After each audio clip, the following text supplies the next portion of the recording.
All right, BS Live Rocks, Bobby and Shane Radio, part of the Music Insider series. We have one of Niagara's premier music insiders. Not only is he a good-looking, handsome man, but he's got a lot of credentials behind him, and he's doing a great job making some custom guitars here in Southern Niagara. Mike Palermo, welcome as the phone rings to Bobby and Shane Radio. Do you have to get the phone? Or No, Chris got it. All right, Mike. So it's freezing cold outside, but we have warm hearts. Yes. And we're inside where all the music instruments are. I want to talk about you and your career first. I mean, you've been around Niagara, one of the well-respected musicians around here. Oh, thank you. And take us back to who Mike Palermo is as far as a musician. Back to the Super Garage days, which I see you have a poster on the wall. Well, I started playing guitar when I was 10. You want to go that far? Yeah, that's okay. 10's good. Okay. No earlier than 10, though. Okay, 9. Well, I played drums at 9, switched to guitar at 10. 10, yeah. You were smart. And then I joined up with Marco Di Felice and the guys from Super Garage when I was around. Roger Habel played in that band too? No, he played. He played in Super Garage, but he came along later. He came around 95. He was in the later years. Yeah, he was in a band called Sittin' Pretty. Right. Yeah. I remember opening up for Sittin' Pretty at in Niagara Falls. Uncle Sam's. Yeah, they ruled that. Yeah, we used to open up for them. We were shit. Oh, really, eh? I could never grow my hair like that, so I could never really, Chris Pretty, he's a disaster. Anyway, Chris Pretty's great. He's a great guitarist. I know he is. Yeah. He's gotten fat. Hey, don't make fun of... Don't even talk about getting fat. All right, so Super Garage days. So that was... You guys were signed to a record label? Yeah, we signed with BMG Iron Music. Right, out of Toronto? Out of Toronto, yeah. Okay. And you toured, if I remember, all over the place. Yeah, we toured out from 95 till... I left the band in 98, so I was till 98. They kept going until 2002, I believe. Right, okay. Yeah. And then after that?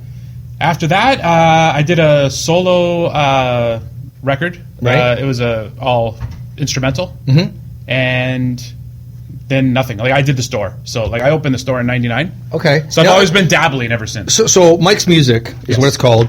And what inspired you to open a music store, though? I just wanted because you're a shitty guitar player. Yeah. You need to do something in the music field. Exactly. I wanted to sit all day. Yeah, absolutely. Yeah. No, I've always wanted to have a business. I've always been business oriented. Right. So there was an open spot in the plaza here, and I've always thought, I just want to do something, whether it be I don't know, like a freaking sub shop or whatever. Yeah. Then I thought, since I know about guitars and stuff like that, and fixing them and repairing them. Like, I would do all the stuff for Super Garage and all, anybody who was. So you were the tech as well as the talent. Whatever.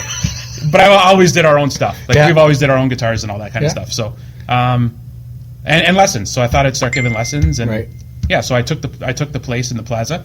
And we're in Thorold, Ontario, Canada. Yes. One of the premier rock capitals of the world, which most people haven't experienced. Canada's best kept secret. Absolutely. Thorold, yeah. So the plaza. So then you moved to the location we're at right now. Well, it's still in the exact same plaza, but we're in where the liquor store was. They moved out. Did they keep the liquor here? We found a bottle. That's it. Can we go for a walk? We're gonna walk through the store. Okay. So the first thing that when I come in here, I see no drums. So immediately I laugh. Exactly. Although you have drumsticks. Yep. So you used to be in drums, but you're not anymore. No, there's other stores around here that do a way, way, way better job. But you're into records. Yes. And I couldn't believe as I look, you got Rush, red vinyl and poster. This is still packaged up. You got some killer rock records here. Yeah. And you got into records because people were looking I've always loved records and all that stuff. And it kind of had a comeback, so I thought I collect them anyway, so what a better way to get records for myself than having my own record store, absolutely, right? And I was thinking the other day, I need to buy some records. Yeah. I was saying this to your guy here earlier. Well, you were not at work yet because you slept in. And you can do that as a business owner. Yeah. And I'm like, I got to go to the flea market, right? Because that's the first thing I thought of to get records. I came in, I thought, shit, I'm going to buy some records before I leave. So I'm going to buy some records. Well, you get your clothes there, you might as well get the records there. That's right, absolutely. Yeah. Okay, so we got guitars on the wall here.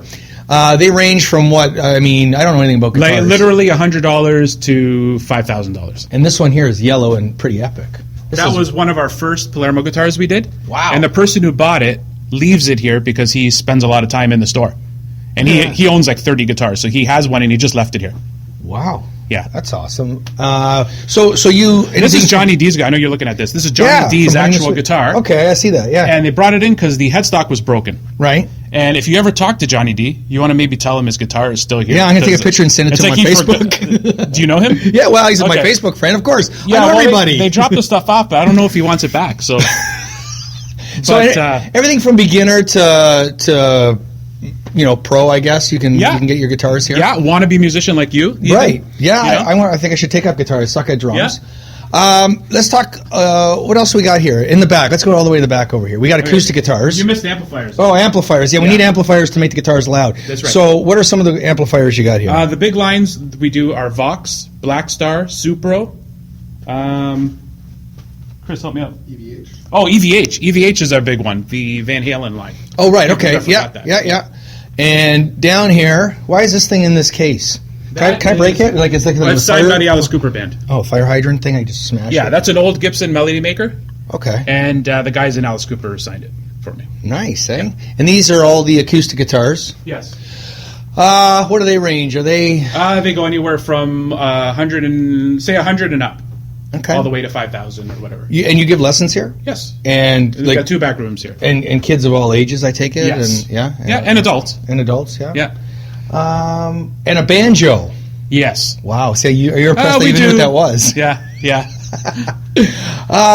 Let's talk about Palermo Guitars, your custom guitars. So you buy these from obviously manufacturers and you sell them, but you have your own line of guitars. So I started making guitars way back in like 1990. Right. That's a long time ago, Exactly. So I started just throwing stuff together. My first guitar in my first band with the guys in Super Garage was a handmade guitar. Okay. That I made myself. So how do you know you're good at making guitars? Like, do you know when you first start? Like, you just kind of. Well, I was influenced by reading about Eddie Van Halen and all this stuff. Right. He made his first guitar. Okay. And all that kind of stuff. So I would just try to. So you figure you are as good as Eddie Van Halen? No, well, I thought I would try to pretend to be him. Right? That's okay. Try to make my own guitar like how I wanted it. Like I wanted this pickup in it. Right. Like there was nothing on the wall in the stores that had everything I wanted. Right. So you decided to build it yourself. Yeah, it was really hard to find a guitar with a Floyd Rose. Wow. Until Kramer came out. Right. Okay. But then Kramer, I don't know if this is going to bore you to death, but no, I'm never bored. Kramer came out with guitars, but they started using plywood. I'm just going to drink my alcohol. You keep talking. Done. So why would you want a guitar that was made out of plywood? Right. With a Floyd Rose that ended up being a fake Floyd Rose on it. Oh, well, that's not good. Yeah, so I ended up making exactly what I wanted to make. Perfect. So a lot of it turned out crap, mind you. So you've been making them since the 90s, but when is it?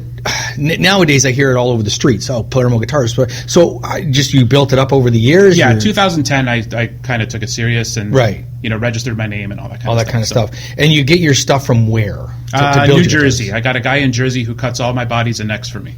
Richie Sambora? No. Oh. I was Larry Sambora. I tried.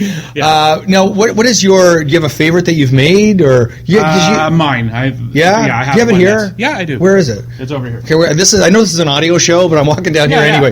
I got to take some pictures as well. Yeah, this is my guy. Yeah. Yeah. Wow, I got to take a picture of that deal. Yeah, it looks pretty simple, but it kills. And all your stuff is coming out of Jersey. Yeah, with the necks and bodies out of Jersey. Everything else here. Okay. Yeah. And you work with some pretty big name artists. Yeah, and a lot of local guys. Yeah. Okay, let's talk about some of the local guys first. Can we do that? I don't know if I want to say their names. Okay, let's not. How about some of the stars? A lot of local bands have our guitars. How about some of the stars? One in particular who plays for Alice Cooper. Oh, Tommy Hendricks. Yeah, Tommy called us on a whim. We had one up on the internet. Right. And he called us up, and we didn't believe, and he said Alice Cooper. Right. He's with Alice Cooper. Right. So, right. Yeah, whatever, because we get it all the time, right? We get guys wanting free guitars and all this kind of stuff. And, and he called us up. He said he's with Alice Cooper. He really wants a guitar. And, can we get it down to him in a certain amount of time? They were recording the Hollywood Vampires album. Right. Which was, I guess it was 5 years in the making because it just came out. Yeah, that's right. Yeah. So they were working on it way back then. I don't know if I should be saying that. No, that's okay. But anyway, so we ended up selling him the guitar. Right. Shipping it down. And I still didn't believe it was, for him. like, or if, it's no big deal if it was, but. Right. As long as you got paid for it. Sure. So we sent it out, and then he just starts writing me and calling me and all this stuff, and he's like, listen, we're going to be at Casino Rama if you want to come out. Just super, super, super, and one of the nicest guys you'll ever meet. And you had I was going to say, you had the guys from Alice Cooper and the girl from Alice Cooper. Yeah, Anita. Yeah, and I got to tell you a story about Anita because she was here at the store, and she was taking a guitar down and showing this young girl about playing guitar, giving her a lesson, and I thought she worked here, so I come up to her. Are you joking? No, because she had a toque on, and she was just like, she's young. Yeah, and I go, "Do you work for Mike? Can I?" Because I couldn't find you. Oh, you said that? Yeah. I know, that's not good. That's why. Say? Well, she said, you know what? This is why you'll never be backstage at an Alice Cooper show. True story. No, she didn't say that, but she was very nice, and I did think I thought she worked for you. No word of a lie. Yeah. Until I saw the pictures, I went, oh shit! I guess I should do my homework before I get here. So you went to see Cooper though. He played this obviously with the crew. Yeah, I've seen them every show around here since 2012. Nice. Yeah, that's all right. What else can we talk about? How do people get a Palermo guitar? Where can they check them out? They could call me at the store anytime. They could go to our website, Mike's Music or PalermoGuitars.com. Right. It's Mike'sMusicOnline.com. Okay. For the store. That's fucking complicated. But it all goes to the same email. Does it? So okay. Yeah. Now, what's a price range roughly? I know it's hard because it's custom. $1,200 and up. $1,200 and up. Yeah. Okay. Yeah. And the most expensive one you've built? The most expensive one I've sold so far was about 31 US. Really? Eh? Yeah, which is so that's like about $8 billion. I was going to say $8 billion Canadian. So yeah. And we were talking earlier before we started recording. You go down to NAMM quite a bit. Yep. Do you take anything from it like stickers? Stickers. Stickers, autographs, and beer. Done. But is it proved to be a good resource over the years? I mean, you've been going for years. You're meeting the owners of the companies. Yeah. That's what you're there for. Right. As you're just trying to be whatever. I'm trying to be a star. Yeah. It's not happening. Right. But for a music store owner, you want to go there and you want to actually meet face to face with the companies you're selling. Right. Yeah. So you could talk about any issues or you can annoy the shit out of them, but then they have all their stars that come out too. Right. They endorse their products and they're there. Totally. Yeah. And it's great. Like you end up at a party with the guys from Aerosmith and all that kind of stuff. I don't end up at any of those parties. Oh, whatever. I'm just saying. Like so it's just kind of. No, that's cool, though. Kind of humbling. Like, I had a really long conversation once with Dweezil Zappa. Really? Yeah, who I'm not even a fan of, but he ended up being, like, the coolest guy. He told me some stuff that was ridiculous. Really? That's awesome. Anyway. What are you doing musically? You've got some other stuff going on now? I'm going to do an album. I've been threatening to do a solo album. Yeah. So I want to do that, and I'm going to actually sing. No. Yeah. Mike Palermo singing? Yeah, so you got to help me get in shape if I ever do a show or something. Okay. We'll put you know what? Bobby and I will consult you. Imaging, we'll get you background girls singing. People won't even look at you. How about eyeliner? Yeah, eyeliner, all the makeup, we're done. Yeah. We'll get you the bar on stage. Done. The chicks will be so hot, they won't even look at you, like the people out there. I'm thinking of going non-hot chicks this time. Really? Yeah. So you stand out as better looking? Hey, I never even thought about that. Yeah. Mike Palermo, what's the address here? Palermo, I was going to say Palermo Music. It's Mike's Music. Yeah, it's the Pine Street Plaza, 9 Pine Street North. Come and hang out, know. Have a drink. Sure. Smash a guitar. Done. You're the best. Yeah, you can still smoke in here, too. Can you? Yeah. Nice. Yeah. I'm going to go have one now. Done. Mike Palermo, BS Live Rocks, Thanks. Bobby and Shane Radio. Cheers.